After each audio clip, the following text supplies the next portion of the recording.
દિવાળી પર્વ નિમિત્તે સામાજિક કાર્યકર નિશિતા રાજપૂતે કમાટીબાગ ખાતે દિવ્યાંગ વ્યક્તિઓ સાથે દિવાળી પર્વની ઉજવણી કરી હતી। નિશિતા રાજપૂત દર વર્ષે જે રીતે તહેવારમાં જરૂરિયાતમંદ લોકોની સાથે ઉજવણી કરતા આવ્યા છે તે રીતે આ વર્ષે પણ તેમણે દિવ્યાંગો સાથે તહેવારની ખુશીઓ વહેંચી છે।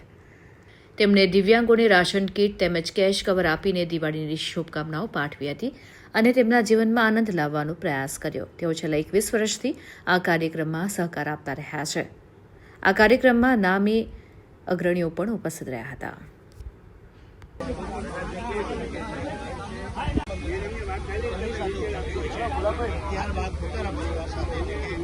घर परिवार मम्मी पप्पा से तो पहली प्रायोरिटी तेरी वाली आ परिवार है स्पष्टपणे आप જોઈ રહ્યા છો।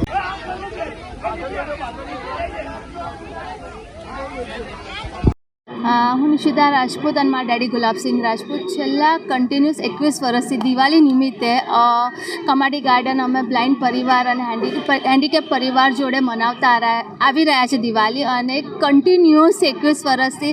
અને આ જે દિવાળી સેલિબ્રેશન અમે કરી રહ્યા છીએ, લોકોને કેશ કવર આપીશું, રાશન કીટ, અને એક સપોર્ટ છે કન્ટિન્યુઅસ ડભોઈના ધારાસભ્ય શ્રી શૈલેષભાઈ મહેતા, એમનો કન્ટિન્યુઅસ સપોર્ટ રહ્યો છે, અને આજે અમે લોકો બધા સાથે મળીને દિવાળી સેલિબ્રેટ કરી રહ્યા છે। આજે અમે લોકોને કેશ કવર અને રાશન કીટ પ્રોવાઈડ કરી રહ્યા છે અમે લોકોને।